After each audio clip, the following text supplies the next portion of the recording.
overall, like in the whole industry, who do you think is doing interesting work and like is likely to actually get, commercialized? Yeah. Uh, Yeah.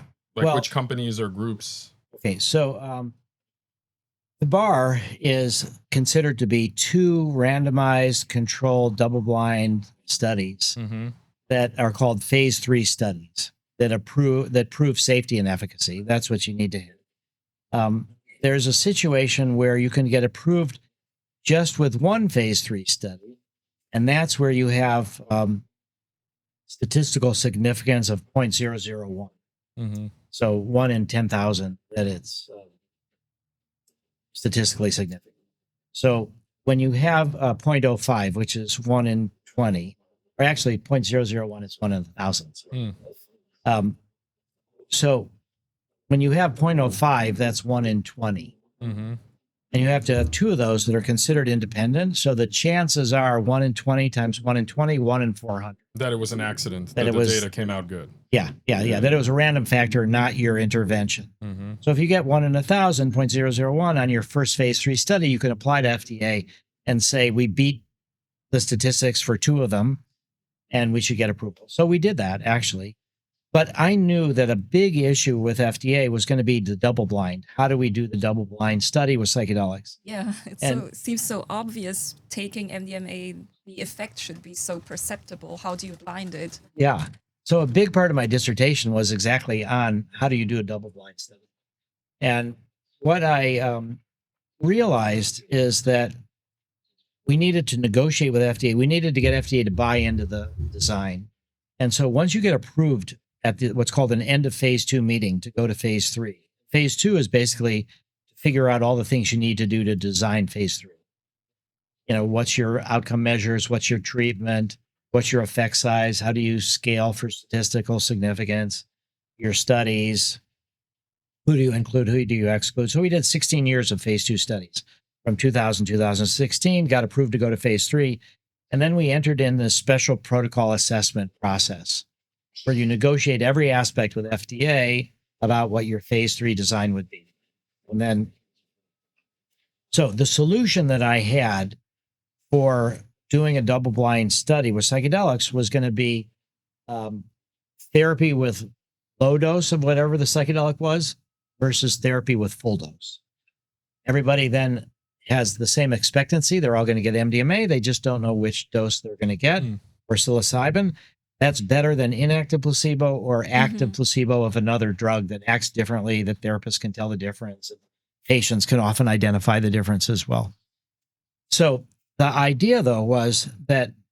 Do you reveal to the patient that there's no placebo? Like, because you can then they can start thinking, am I on the high dose or the low dose, Well, yeah, if you are in the informed consent process, they have to be prepared for whatever it is they might get. Okay. But the challenge was to find the dose that's right. So microdose doesn't work because if I were to give you a microdose, you're not going to be confused that it's a full dose. If I give you a little bit less than a full dose, it's going to be very therapeutic. And so there's going to be no real difference. It'd be very hard to tell the difference between the two groups. So the question is, what's the dose that's high enough to cause confusion, but not so high that it's therapeutic? Then that becomes your control condition. So that's what we spent 16 years looking for. Wow. And we did therapy with no MDMA. We did therapy with 25 milligrams of MDMA, 30 milligrams, 40, 50, 75, 100, 125, and 150. And in our approach, we would do half the initial amount after 2 hours. Well, really between 1.5 and 2 hours, some flexibility. And that was not to make it stronger, but to extend the plateau. So what Doblin has found with the neuroplasticity and the critical periods is that the longer you're in the psychedelic state, the longer the critical period lasts afterwards. Ibogaine can be a day or two you're impacted, and it can be months that this critical period is over. So we did this studies, and what we discovered, two things that surprised us. The first thing we discovered is that the lower doses did produce 25, 30, 40, 50, did produce a certain amount of confusion. You felt something, you don't know, you've maybe never taken it before. You're a bit confused. Is it the full dose or not? but it made people uncomfortable. So it's like taking off from an airplane where there's turbulence at the beginning and then it's smooth sailing. So people that got therapy with no MDMA did better than people that got therapy with low dose MDMA. People that with low dose MDMA still got better, but not as much because they were in this awkward place of being catalyzed and stimulated, but not enough fear reduction. Then we did a study with 30 milligrams, 75 milligrams, and 125 that was in firefighters, veterans, and police officers. And what we discovered there is, as you know, randomization doesn't always make the groups equal. It just makes them random. So in this particular study, the group that had 125 had more comorbid depression with the PTSD than the group that had 70. But the 75 milligram group did slightly better than the 125 milligram, which was shocking to us because it's, you know, a lot of us don't really like that dose either, and you like a stronger dose. But the 75 was incredibly therapeutic. So we did not find the sweet spot between a dose that doesn't compromise the therapy or enhance the therapy. So we went to the FDA during this special protocol assessment process and said, we can give you blinding if you want, but you're going to make our job easier to find a difference between the two groups than if we just did therapy with no MDMA at all, with inactive placebo. And I said, the other thing is that if we do therapy with inactive placebo, we're going to have a better safety database because we know that whatever is going to happen is due to people with severe PTSD or moderate to severe PTSD going through therapy. And so the FDA brought in Bob Temple, who's the old wise man of the FDA. He was there since 1972, the Office of Science Policy, to our final meeting, and they chose therapy with inactive placebo versus therapy with full dose MDMA. This is now 2017, 2018. We started the phase 3 studies. But then what happened is the people we negotiated with at FDA left the FDA. Now, you're supposed to negotiate with the agency, not with the individuals. But a new, more conservative bunch took over at the Division of Psychiatry.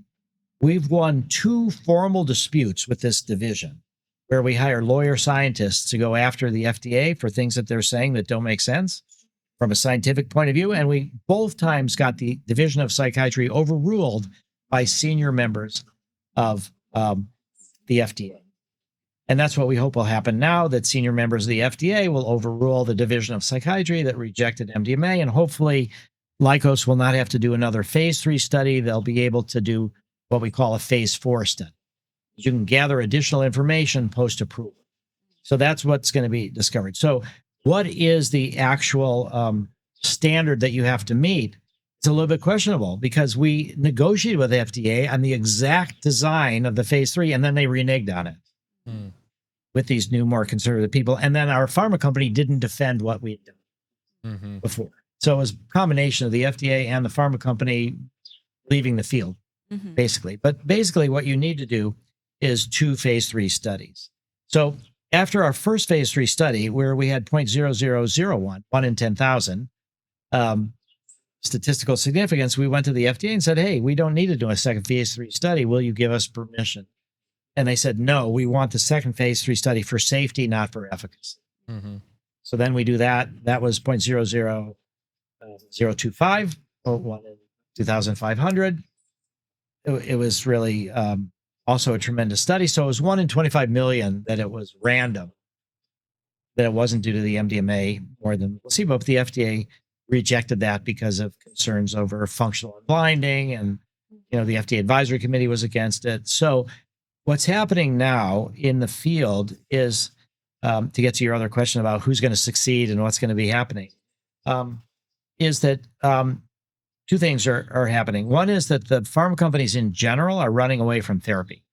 Yeah. They're just trying to be ketamine, Spravato, which is now selling over $1 billion, projected to maybe go up to $3 billion a year, major blockbuster. But S-ketamine, one of the isomers of ketamine, approved without therapy. Lots of online shops. Online shops, Mindbloom and other companies. And also, it's sort of the perfect pharma model because pharma is interested in selling drugs. Mhm. When you combine ketamine with therapy, It's less scalable. Like, that's the issue. It's well, less scalable. well, that's true, but also it's more perverse than that, I would say. When you combine MDMA with, I mean, excuse me, when you combine ketamine with therapy, you get better results, longer durability, So and you you use it need less less. ketamine. That's very Oh interesting. God. And the Yeah. the pharma company Johnson and Johnson doesn't make any money on the therapy. They just make money on selling. Right. Mm-hmm. So we see that the for-profit psychedelic companies are moving more and more towards trying to minimize therapy, Mm-hmm. and they're even instructing therapists in the room, don't do therapy. Mm-hmm. You're supposed to just provide some safe support, but don't do therapy because of the Mhm. scaling idea. Yeah. Then they're not at the same time looking at what's best for patients or the patient outcomes. So in addition to not doing therapy, the pharma companies are trying in their best way that they can to try to isolate the pharmacological effects, which do have important effects in a way. People have talked about non-psychedelic psychedelics. So the word is neuroplastogens maybe, that you can give for people. So I think that the companies now that are likely to succeed, there's two main, three companies that are working on psilocybin. Cybin, Compass was the first. Usona, Compass is for profit. Usona is a nonprofit. Cybin is for profit. It's hard to say which is going to be first. Compass was first. It had a head start, but they were looking at treatment-resistant depression for psilocybin. And they've had a very difficult time enrolling people because the definition of treatment resistance is you have to failed on two different pharmacotherapies of a certain period of time. And Right. It's like a narrow funnel. It's a very, very narrow funnel. So Usona, which started behind Compass, is looking for psilocybin for major depressive disorder. Mhm. And that's a lot easier to enroll. So I'd say it's unclear what's going to go first, Compass or Usona. My guess is it could be Usona, actually, but I don't really know. Then there's Atai Beckley, which is looking at 5-MeO DMT for depression. So that's smoked. It's very short. It's within this 2 hours. That's people have to be under observation at ketamine clinics. There's thousands of ketamine clinics. So I think 5-MeO DMT will be after the psilocybins get approved, probably after MDMA gets approved as well. And then there's all sorts of Gilgamesh is trying to make ibogaine in a way that is less impactful on the heart. So the Gilgamesh went through Y Combinator with alongside my company. We were in the same little group. And it's pretty typical for YC founders to invest in each other's companies. And I didn't have much money back then, but I was just very impressed with the founder. So I invested like when they were going through we were all in the same small group together, and he would talk about his company, and he was always the calmest, most like, just spiritually present person in this Jonathan Sporen. Yeah. This is during COVID, so it was all by Zoom, right? So I've actually never met him in person, but I just like had such a great impression of him that I was like, can I please, just like put whatever my tiny check into your company, and so I'm like a very small investor in that. Well, that's one of the few investments that's turned out. Yeah, I don't know, but it was purely I understood. I knew something about what he was doing because we were all practicing our pitches together, right? It's like this group therapy thing where it's like talk about your company 100 times. Yeah. But yeah, it was purely a bet on him. I just thought he was like, I was like, he seemed to be, they were developing some of the stuff they were developing were like microdose drugs. Yes. And he seemed to be on them. Like he was like experimenting with them during this. Like I remember I'm serious, and I was impressed. I was like, this guy is doing great, like he was, yeah. Like he was actually very effective, so I thought the drugs probably work also, I don't know. I haven't really kept up with like what their situation is, but that was, I guess, 5 years ago, roughly, right? Like 5.5 years ago. Do you know their story about the big pharma company they've? Oh my God, they've got like a $2 billion deal. Wow, incredible! You should I know they're doing well because I know they raised a lot of money. Is that public?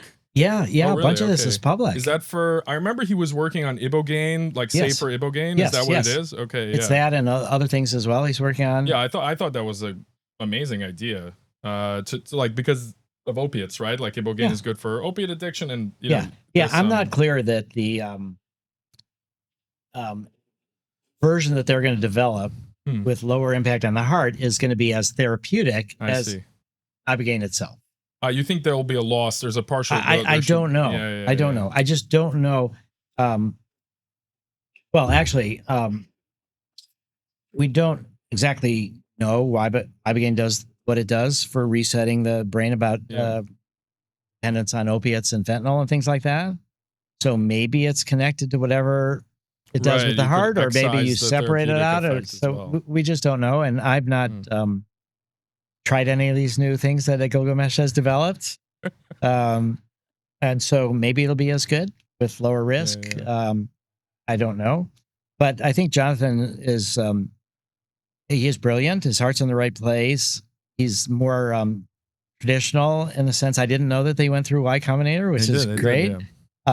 He did his presentation, like at the end you do an investor presentation. He did his in front of a fireplace. He was like sitting in like maybe it's just his living room or something, because this was all deep COVID. Everybody was on Zoom, and he had like a roaring, crackling fireplace behind him. He's just like a wow. One of the most memorable people from that whole experience for me was this guy. Yeah, wow, that's great. Yeah, I really like what he's doing, and so I think Gilgamesh will be right up there Oh, that's among the companies. So you can, I don't know if you can retire on your investment, but it looks like it's going to do really, really well.